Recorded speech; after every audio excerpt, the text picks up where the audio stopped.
The radio crackled. On the other side, F-16 pilot Brigadier General Marks was about to break the monotony of routine. But the voice he heard was nothing like the cold, authoritative tone he expected from Command Center. It was young, trembling, yet unmistakably resolute. A woman's voice. "Everyone here is down. I'm giving you the coordinates. You need to listen to me, sir." Marks frowned. "Who is this?" "Private Kiera Ashford, sir. I'm 19 years old. And right now, 200 soldiers are counting on the air support you're about to deliver." In that moment, Brigadier General Marks faced something he'd never experienced in his entire career. Would he really take orders from a private? From a girl? From a child? Before we begin, make sure to subscribe to Veteran Stories so you never miss these extraordinary tales of courage under fire. And tell us in the comments, where are you watching from today? Kiera Ashford had never planned to be a hero. She'd never even planned to be in the military. Back in Milford, a town so small it didn't show up on most maps, she'd been the girl who worked double shifts at the diner just to help her mom pay rent.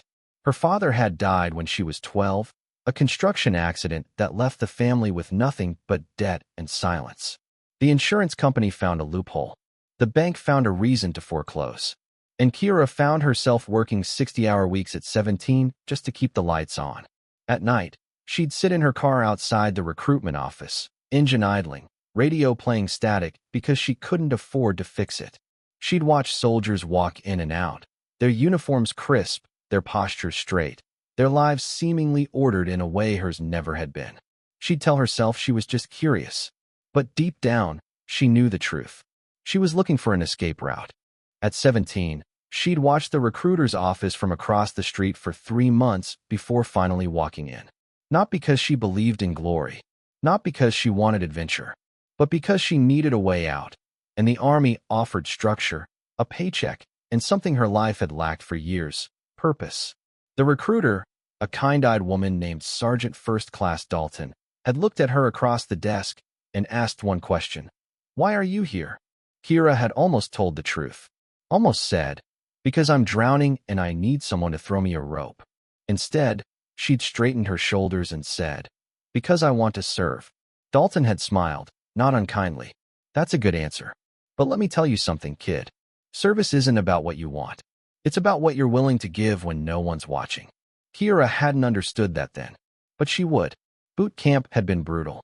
Drill Sergeant Hollins had looked at her on day 1 and said, loud enough for everyone to hear, "You sure you're in the right place, sweetheart? The mall's 2 miles that way." The platoon had laughed. Kiera hadn't. She'd kept her face blank, her spine straight, and her thoughts to herself. She'd finished every run, passed every test, kept her head down and her mouth shut. And when it came time for job assignments, she'd been placed in communications, radio operator, call sign Tango 7. It wasn't glamorous. It wasn't frontline. It was safe, predictable, and forgettable. Exactly what everyone expected from the quiet girl from nowhere. But what no one knew, what Kiera herself barely acknowledged, was that she had a gift. She could hear patterns in chaos. Static became syntax. Overlapping voices became clear streams of information. While others fumbled with frequencies, she threaded through them like a pianist finding the right key in the dark. During training, her instructors noticed but said nothing. Natural talent was useful, but the Army ran on discipline, not miracles. Her first deployment had been to Forward Operating Base Sentinel, a dusty outpost in the kind of place where the sand got in everything: your boots, your food, your soul. The base was small, undermanned, and constantly on edge. Insurgent activity had spiked in the region, and supply convoys were getting hit weekly. Kiera's role was simple: man the comms tent, relay messages between patrols and command, keep the radios clean and operational. It was repetitive, exhausting, and invisible work. No one thanked the radio operator. No one even noticed her unless something went wrong. And for 6 months, nothing went wrong. Until the day everything did. It started just after dawn. The light was still soft, the kind that makes you think maybe today will be quiet. Kiera was in the comms tent, earpiece in, scanning frequencies out of habit. Captain Renner was briefing a patrol near the tent entrance. Lieutenant Voss was checking maps. Sergeant Callan was refilling his canteen. Routine. Comfortable. Predictable. Then the mortars hit. The first explosion tore through the eastern perimeter like the earth was splitting open. The shockwave knocked Kiera sideways, her headset ripping free, ears ringing so loud she couldn't hear her own scream. Dust and smoke filled the tent instantly. She tasted blood, bit her tongue without realizing it. Another explosion. Closer. The ground shook. Metal screeched. Someone outside was yelling, but the words were swallowed by chaos. Kiera scrambled to her feet, vision blurred, lungs burning. She reached for the radio. Her radio, the only thing in that moment that made sense. Her hands found the dials instinctively, muscle memory overriding panic. She keyed the mic. Tango, 7 to Overwatch. We are under attack. Repeat. FOB Sentinel is under attack. Static. She adjusted the frequency. Tried again. Overwatch. This is Tango, 7. Do you copy? Static. Her heart slammed against her ribs. She glanced toward the tent flap. Captain Renner was on the ground, blood spreading across his shoulder, his face pale, eyes half closed. Lieutenant Voss wasn't moving at all. Sergeant Callan was crawling toward cover, face twisted in pain, leg bent at an angle that made her stomach turn. Another mortar. This one hit the fuel depot. The explosion was so loud it felt like the world had been torn in half. Fire erupted, black smoke pouring into the sky like a signal flare for death. Kiera's hands shook. She forced them still. Adjusted the frequency again. Tried the emergency band. Anyone. This is Tango, 7 at FOB Sentinel. We need immediate air support. Repeat, immediate air support. For 3 seconds, there was nothing but static. Then a voice. Calm. Professional. Detached. Tango, 7. This is Falcon 1.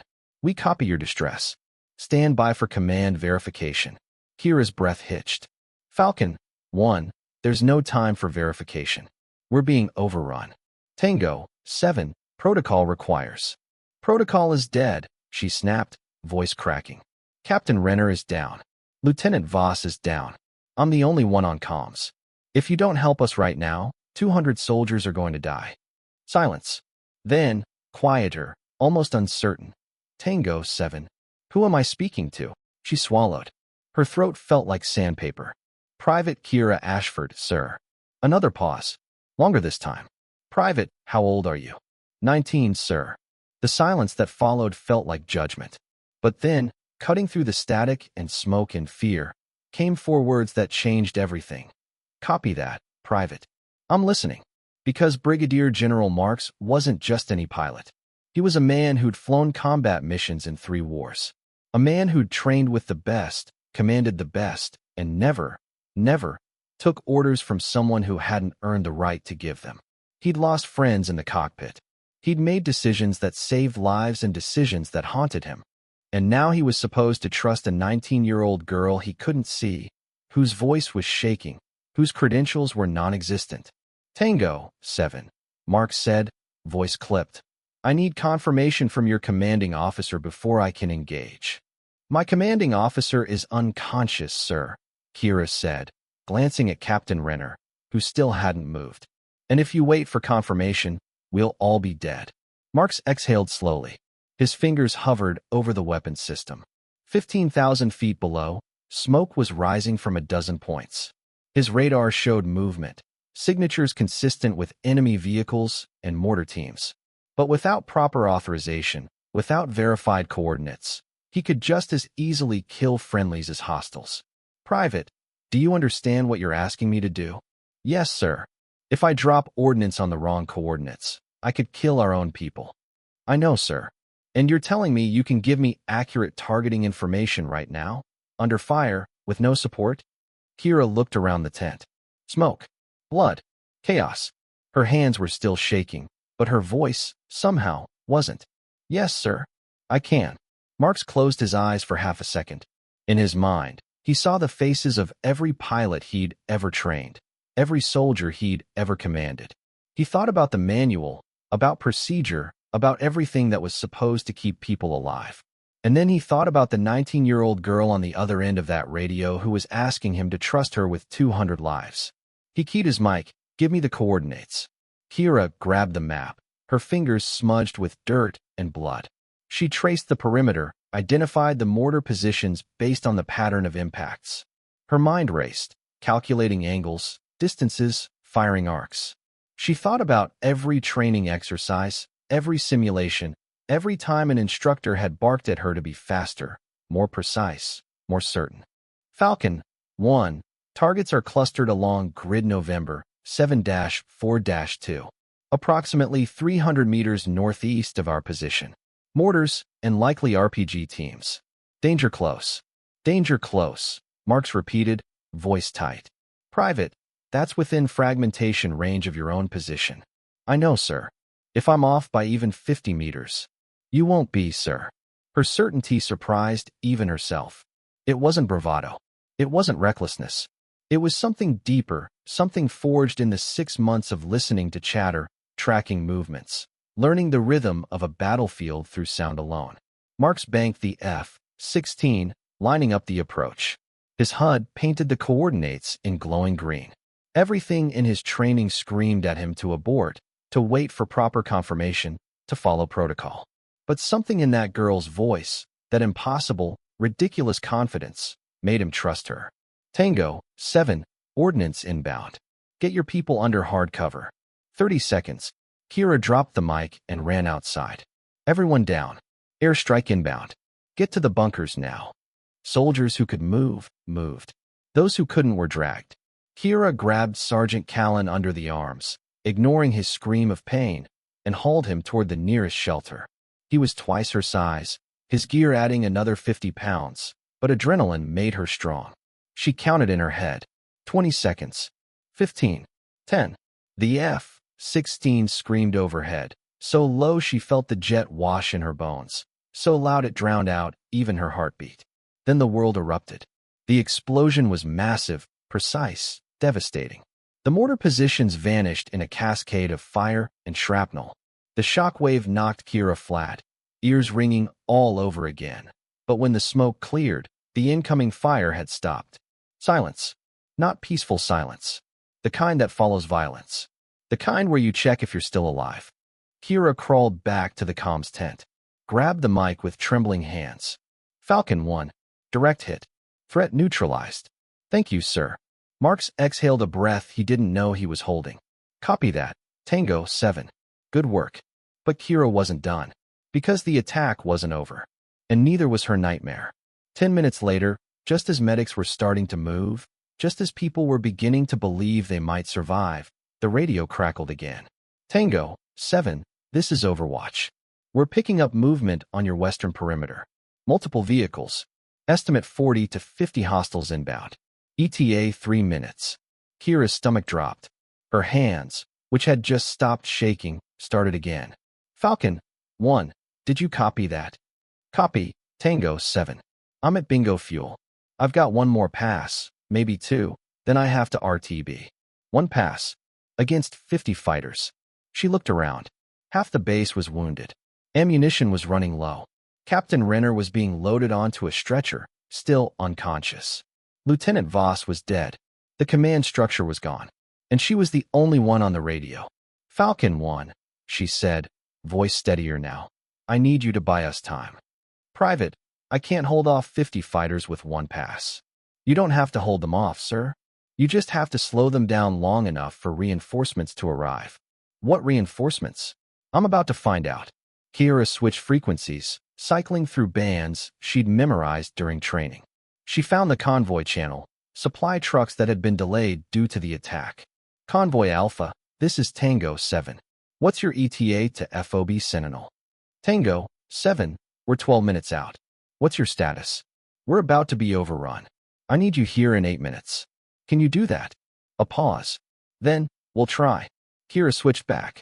Falcon 1, I need you to hit their lead vehicles. Slow them down. Make them think twice. Marks didn't hesitate this time. Coordinates. She gave them. Clean, precise, confident. And once again, the general followed the private's orders. The strike was perfect. The lead vehicles erupted in flames, creating a choke point that forced the convoy to slow. But it didn't stop them. Within minutes, small arms fire began peppering the perimeter. Soldiers returned fire, but they were outnumbered, outgunned, and running on fumes. Kiera stayed on the radio, coordinating fields of fire, calling out enemy positions, directing what little defensive resources they had left. Her voice became the lifeline everyone clung to. Steady, clear, unbreakable. And then, 8 minutes later, exactly when she'd asked for them, Convoy Alpha arrived. 50 heavily armed trucks, machine guns blazing, reinforcements pouring out like a dam bursting. The enemy scattered. The siege broke. FOB Sentinel held. By the time the sun set, 200 soldiers were still alive. Wounded, shaken, but alive. And every single one of them knew why. Marks stayed on station until his fuel gauge hit critical, then reluctantly turned for base. Before he signed off, he keyed the mic one last time. Tango, 7, this is Falcon 1. You saved a lot of lives today. Kiera, exhausted, covered in dust, and someone else's blood, managed a weak smile. So did you, sir. Maybe, but I just followed orders. 3 months later, the ceremony was held at a secure base far from the front lines. Dress uniforms, polished boots, cameras. Kiera stood in formation, uncomfortable in the spotlight, wishing she could disappear. Her name was called. She walked forward, every step feeling surreal. The medal was placed around her neck. The citation read aloud. Words like valor and leadership and exceptional courage under fire. But then something happened that wasn't in the script. Brigadier General Marks stepped forward. In full dress uniform, medals gleaming, a man who'd flown in 3 wars and commanded hundreds of pilots. He looked at Kiera, and slowly, deliberately, he raised his hand in a salute. Not the quick, procedural salute of protocol. The kind that carries weight, respect, acknowledgement. Kiera's breath caught. Her eyes burned. She returned the salute, hand trembling, and for a moment, the entire room stood silent. When they lowered their hands, Marks leaned in and said, quietly enough that only she could hear, "You saved my men that day, Private, and you taught me that courage doesn't ask permission." Kiera's throat tightened. She nodded, unable to speak. Because some moments don't need words. They just need witnesses. Years later, Kiera would leave the military. Not because she stopped believing in it, but because she'd given everything she had to give. She'd go back to Milford, open a small communications repair shop, and live quietly. But every veteran who walked through her door recognized something in her eyes. A steadiness, a certainty, the kind you only earn when you've stared into chaos and refused to blink. And somewhere, in a frame on her wall, hung a photograph from that ceremony. Her and Marks, 2 people who should never have trusted each other, but did. And because they did, 200 soldiers went home. Respect doesn't always roar. Sometimes it crackles through a radio. Sometimes it's carried by a 19-year-old girl who wasn't supposed to be there. But she was. And that made all the difference. If this story moved you, type respect in the comments. And subscribe to Military and Veteran Stories for more true tales of courage. Because some heroes don't wait for permission, they just answer the call.